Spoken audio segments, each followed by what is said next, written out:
여러분 안녕하십니까? 지금부터 제26차 남강문학협회 문학교실을 시작하겠습니다. 저는 앵커 김혜숙입니다. 오늘은 김동영 시인의 시 내 고향 장골로 여러분과 함께 공부해 보도록 하겠습니다. 이제 봄을 지나 여름으로 들어가는 계절입니다. 올여름은 유난히 더울 것이라는 일기예보가 있습니다. 나라 경제가 매우 어렵습니다. 이 더운 여름 물로 산으로 많이 다니시면서 어려운 처지에 있는 상인들에게 힘을 베풀어 주시고 또 틈틈이 여름바다, 여름산의 낭만을 한 줄 시로 다듬어 보시기 바랍니다. 그리고 저희 유튜브 채널에 들어오셔서 구독과 좋아요를 잊지 마십시오. 저희 방송이 본격적으로 개시된 지 6개월이 지났지만 여전히 정체성을 벗어나지 못하고 있습니다. 많이 응원해 주십시오. 나와주신 두 분 선생님들께 먼저 인사를 드립니다. 안녕하십니까? 네, 안녕하세요. 이 선생님도 잘 계시죠? 네, 잘 있습니다. 네.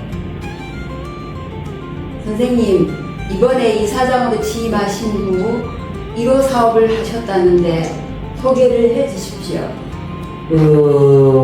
제가 이사장으로 취임한 후 1호 구조 사업으로 남해에 거주하는 이수경 씨를 선정해서 의료 지원을 했습니다. 이수경 씨는 여러 가지 질병에 시달리고 있는 직접 장애자입니다. 당연히 생계 능력이 없고 암질환, 심장질환, 갑상선, 암 등 기존의 장애가 있는 위에 이번에 사고로 다리가 골절되는 상처를 입고 지난 3월 19일 진주 한일병원에 입원해서 치료를 받다가 2달 만인 5월 15일 퇴원했습니다. 의료보험으로 치료비 중에 상당 부분을 처리했고 진주 한일병원 김영태 원장님의 배려로 상당한 액수의 치료비를 가능해 줬지만 여전히 감당하기 어려운 치료비가 소요되었기 때문에 우리 새생명 광명에서 환자 부담분의 치료비 전액을 지원해서 무사히 퇴원할 수 있었습니다. 이 자리를 빌어서 김영태 진주 한일병원장님께 거듭 감사의 말씀을 드립니다. 저희는 앞으로도 예산이 허락되는 한 최대한 많은 환자들을 지원할 예정입니다. 많은 관심과 지원을 부탁드립니다. 예. 그리고 남해에 있는 유배 문학관을 다녀오신 이야기도 해 주십시오. 지난 토요일 남해에 가면은 남해읍이 끝나는 지점에 유배문학관이라는 이름의 독특한 문학관이 있습니다. 그 문학관에서 5월 16일 제가 평소 존경하는 부산대 명예교수이신 야왕용 교수님께서 나의 문학, 나의 인생이라는 주제로 선생님의 80년 인생과 문학을 회고하는 강연이 있었습니다. 고향인 남해 창선에서 유년 시절과 문학인의 길로 들어서게 된 계기, 은사이신 김춘수 시인과의 만남, 사모님이신 최숙희 여사와의 연애담까지 진솔하게 회고하는 강연이었습니다. 거장의 소탈한 유년 시절의 벽고 고향에 대한 절절한 애정은 과연 그런 인간미가 넘치는 바탕이 있었기에 좋은 글이 나올 수 있었구나 하는 우리가 스스로를 되돌아보는 좋은 시간이었습니다. 잠시 그 당시 영상을 제가 올려보겠습니다. 하다가 이제 나이가 1990년대 되면 제가 40이 넘고 50이 넘어가는 이런 시기에서 내가 도대체 예수님을 만났는데 이 문학 세계에 있어서 이런 것들이 그 신앙이라는 게 어떤 작용하는가, 그래서 크게 대한 고민을 하기 시작했어요. 그러니까 이제 버리기 찾아보니까 주로 그런 내용이고, 그 다음에 이제 또 1980년대 우리가 잘 알다시피 신군부에 의해서 우리가 포갑될 때는 굉장히 답답하더라고. 근데 답답한데 그렇다고 해서 제 지어 세계를 봐가 무슨 뭐 김재하처럼 혹은 신동엽처럼 이렇게 막 소리를 높일 수는 없고 해서 맹사행으로 끝나는 이런 걸 시도했어요. 가고 있어. 보통 중앙정부나 지방자치단체에서 설립하는 문학관은 그 취지에 맞는 문학관의 이름을 일단 네임을 하게 됩니다. 예를 들어 통영에 있는 박경리 문학관은 박경리 선생님의 주대관이기 때문에 이름을 짓는데 별다른 어려움이 없이 모두가 공감하는 이름을 지을 수 있습니다. 그런데 남해에 있는 유배문학관은 하고 많은 이름 중에 하필이면 부정적인 느낌이 드는 유배문학관이라는 지었는가 하는 의문이 쉽게 가라앉지 않습니다. 제가 대답 드릴까요? 네. 유배는 조선시대 경국대전에 나온 형벌 중에 하나입니다. 제가 대답을 드릴까요? 네. 유배는 조선시대 경국대전에 나오는 형벌 중에 하나입니다. 유배 중에서도 유배를 가는 거리에 따라서 차등을 두었는데 하장에서 멀어질수록 당연히 중죄인에 해당되었습니다. 특히 조선시대에는 정치적 유배를 많이 사용했다는 데 있습니다. 일반 백성들이 정치적인 이유로 유배를 갈 일이 없다고 보면 결국 유배형을 받는 사람들은 왕실의 일족이거나 중앙정계에서 활동하는 선비, 문인 등이 유배를 가는 경우가 많습니다. 유배를 간 사람들은 대부분 권문사족이거나 식자층이었으므로 유배지에서도 학문을 하고 신화 서예를 즐기면서 하나의 문화를 이루었는데 이것을 두고 오늘날 유배문화라고 그렇게 말하고 있습니다. 특히 남해 일대에 많은 권문사족들이 유배를 왔고 그들이 지역민들과 교류하면서 그들의 학문이나 지식을 전파했습니다. 정약용이나 정약전 등도 있지만은 오늘은 남해로 유배를 온 선비, 유학자들에 대해서만 말씀드리겠습니다. 조선시대를 통틀어서 약 200명에 가까운 사람들이 남해섬으로 유배를 왔지만은 그 중에서도 특히 주목할 만한 인물들로서는 김만중, 김구 등이 있습니다. 이 김구는 그 일제시대 때 항일운동을 한 김구 선생하고는 다른 분이십니다. 김만중의 구운몽이나 사시 남정기, 김구의 시문과 자연기행, 서유연 등이 있는데 구운몽은 조선 후기 문학으로서 소설을 완성한 작품으로 높은 평가를 받고 있습니다. 유배란 말은 당연히 형벌을 받는 사람 등을 표현하거나 지금으로 치면 교도소와 같은 느낌을 주어 부정적일 텐데 이런 유배문학관을 만든다든지 유배지였다는 사실을 굳이 전면에 내세우는 이유가 어디에 있을까요? 즉 유배를 온 사람들은 대개 선비 관료들로서 정치적인 측면에서 반대파의 숙청에 의해서 부득이하게 귀향을 온 사람이라는 인식이 강했습니다. 그리고 곧이어 정치적인 지향점이 바뀌게 되면 언제라도 다시 서울로 돌아가서 높은 벼슬 자리를 차지하게 될 것이라는 믿음이 강했지요. 그래서 지방 수령도 겉으로는 유배를 온 죄인이라고 처리를 하지만 사실상 이목을 피해서 죄인에게 각종 편의를 봐주는 등의 특혜를 베풀었습니다.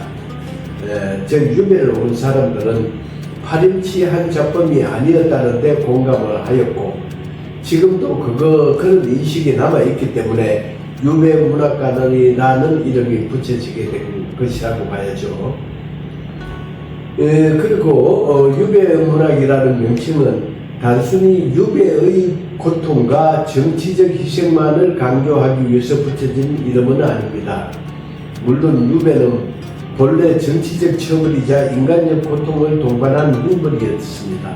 그러나 조선시대의 유배는 단순한 격리만으로 끝나지 않았고 중앙정계와 학문 중심부에 있던 고급 지식인들과 문인, 학자들이 지방과 섬지역으로 내려오면서 그들이 지녔던 학문과 예술, 사상과 문화가 지역사회에 함께 유입되는 점 또한 매우 중요한 역사적 의의입니다.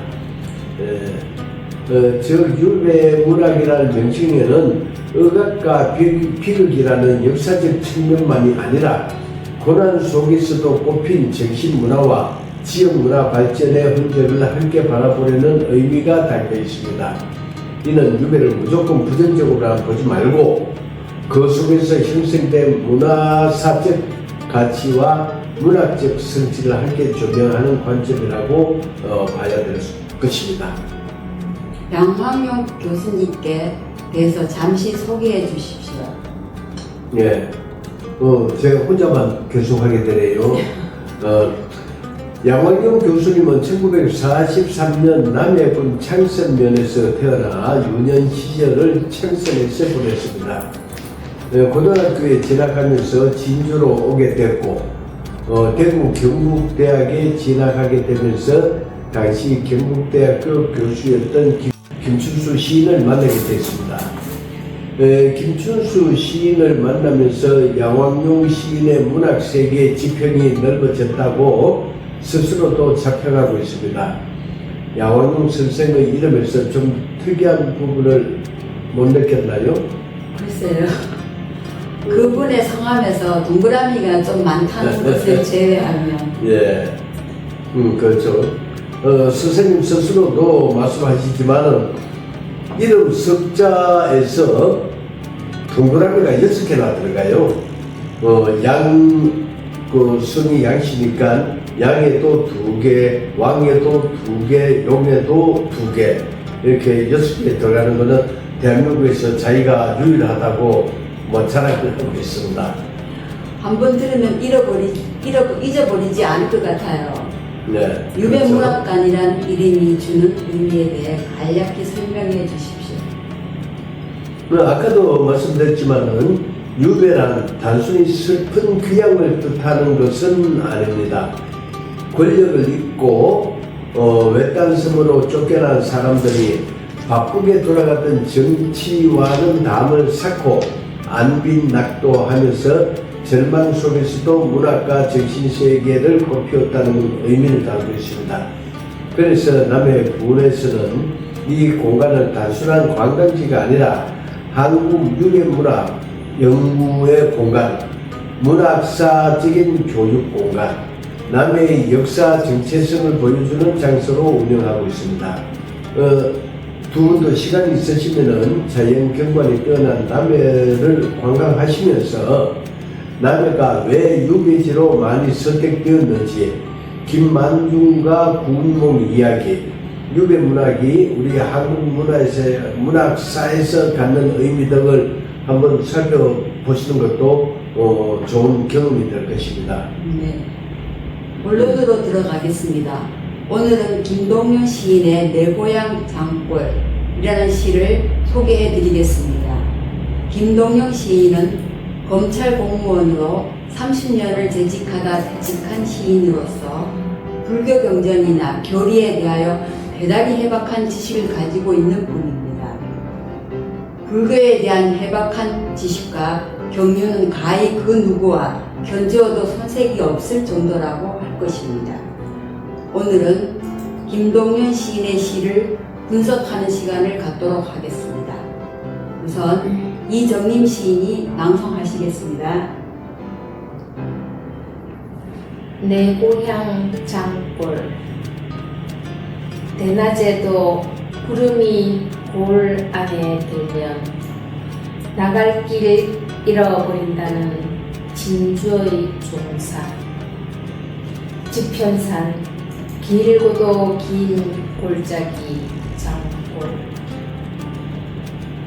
밤이면 산짐승 우는 소리가 베갯빛을 흔들고 동쪽 봉우리 높아 해는 10시가 넘어야 산문을 열고 서쪽 능선 또한 깊어 저녁 햇살은 오후 4시도 넘지 못하는 곳 내 고향 장골 내가 태어나고 자란 명당 중의 명당 고요한 생각은 천생을 고 눈은 말리를 보노라 흐르는 물소리에 번뇌도 흘려 보내니 허공에 우는 풍경도 맑아라 아 여기가 내 고향 장골이로세 이 시를 읽으면 먼저 깊다는 느낌이 듭니다. 한더위를 지난 고향에서 불어오는 초가을 신선한 바람과 같은 느낌을 주는 시입니다. 마치 세상과 떨어진 또 하나의 세계 같아요. 네, 맞습니다.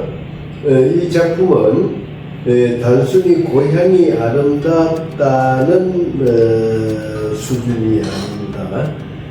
구름이 골 안에 들면 길을 잃는다는 표현부터 현실과 속세를 벗어난 공간처럼 느껴지는 시입니다.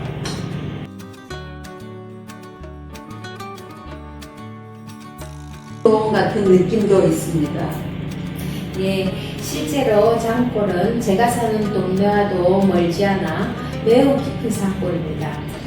어린 시절에는 산짐승 소리를 들으며 자랐고 산이 깊어 해도 늦게 뜨고 밤이 빨리 찾아오기 때문에 일찍 졌습니다. 그런데 세월이 흐르면서 그 풍경이 단순한 기억이 아니라 하나의 정신세계로 남게 되었습니다. 산사 풍경과 같이 이 시는 불교적인 분위기가 굉장히 강하게 보입니다. 특히 이 부분이죠. 흐르는 물소리에 번뇌도 흘려보내니 하는 이 흐르는 물은 잡을 수가 없습니다. 잡을 수 없고 머물지 않으니까 모든 물은 흘러갑니다. 이건 불교적인 느낌을 시로서 표현한 건데 아주 좋은 표현이라고 말씀드릴 수 있습니다. 그리고 마지막에 풍경 소리도 인상적입니다. 허공에 우는 풍경도 맑아라. 풍경은 원래 바람이 있어야 울지 않습니까? 즉 마음에 바람이 일면 인간에게 번뇌가 생긴다는 의미처럼 느껴집니다. 즉 풍경 소리는 마음에 일어나는 번뇌를 은유한 핵심적인 비유로 보이네요. 네, 맞습니다. 풍경은 이 시에서 풍경은 단순한 방식이 아닙니다. 불교에서는 중생의 혼탁한 마음을 깨우는 소리입니다. 그래서 이 시의 장골은 단순한 고향이 아니라 마음의 본향에 가까운 공간입니다. 그럼에도 마음에 이는 바람을 잠재우지 못해서 풍경 소리가 퍼져나가는 갈등, 번뇌를 잘 표현한 것으로 보입니다. 시인은 풍경 소리가 막다고 했지만 아마도 막지 못함을 역설로서 표현한 것입니다. 그래서 시인은 타관에서의 갈등과 힘듦을 고향 장골로 옴으로써 비로소 안위를 찾는다는 역설의 바탕을 둔 시인이 분명합니다. 문학적으로 보면 굉장히 화면성이 강한 작품 같습니다. 이 시는 설명보다 장면 중심으로 구성됐다고 봐야죠. 장면 이미지 중심입니다. 예를 들어서 동쪽 봉우리 높아 해는 10시가 넘어야 산문을 열고 하는 이 표현은 단순히 해가 늦게 뜬다가 아니라 산이 하나의 사찰처럼 살아 움직이는 느낌을 주려고 한 것입니다. 네. 산문을 연다는 표현이 참 좋았습니다. 절에 들어간다는 것은 단순한 방문이 아니라 마음을 가다듬고 번뇌를 내려놓고 수행과 성찰의 세계로 들어가는 것을 뜻합니다. 따라서 산문을 연다는 것은 깨달음의 길을 향한 문이 열린다 라는 의미가 됩니다. 중의적인 표현이라고 봐야죠. 굉장히 동양적 표현이네요. 서양 낭만주의가 자연을 감상의 대상으로 봤다면 동양에서는 자연과 인간이 하나입니다. 그래서 장골은 배경이 아니라 살아있는 존재입니다. 그럼에도 불구하고 약간의 손질이 되지 않는 투박한 표현이 그대로 노출되는 단점이 없지 않은 것 같은데 어떻게 보십니까? 명당 중에 명당이라는 표현이 있는데 이 표현은 의미 전달은 분명하지만 약간 산문적이고 구어적 느낌이 강합니다.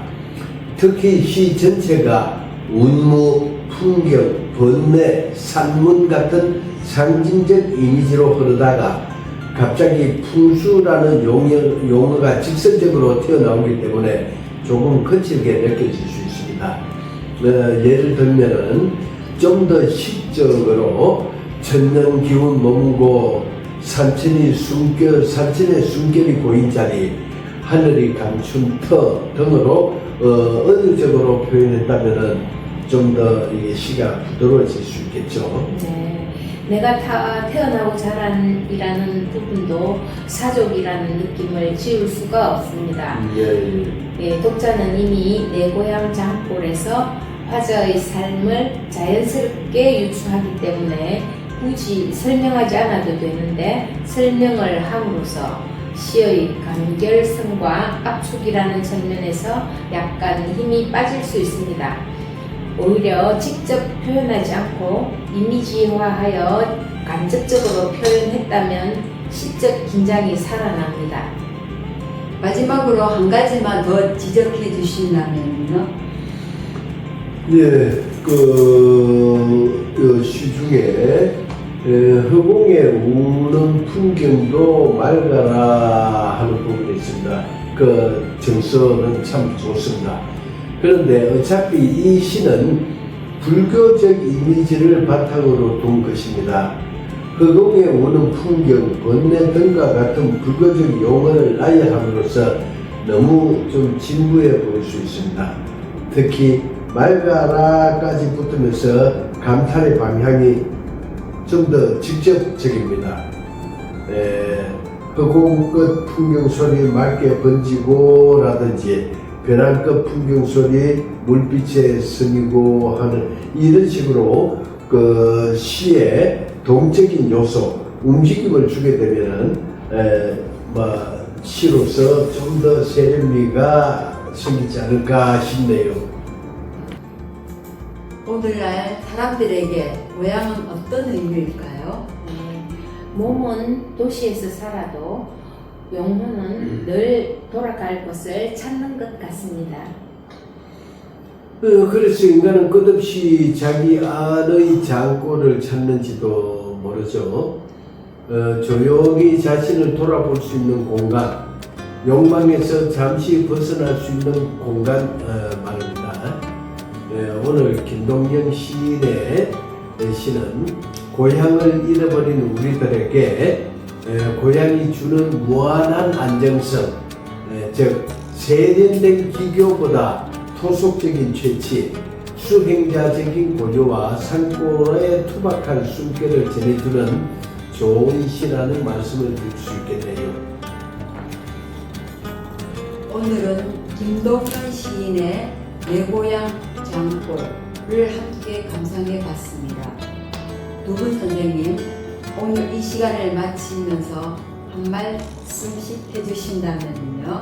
네, 네. 목사님 먼저 하시죠. 네. 흐르는 물 따라 잠시 번뇌를 흘려보내는 시간이 되셨길 바랍니다. 네, 감사합니다. 고향은 단순히 내가 태어난 곳이 아니라 우리 영혼이 다시 돌아가고 싶은 마음의 고향입니다. 여러분 감사합니다. 오늘 제26회 남강문학회 문학교실을 모두 마치겠습니다. 다음 시간에는 본 협회 회장님으로서 경상대학교 명예교수이신 김기원 선생님의 시를 소개하도록 하겠습니다. 나가기 전에 구독, 좋아요를 눌러주십시오. 다음 시간에 뵙겠습니다. 네, 감사합니다. 감사합니다. 안녕히 계세요.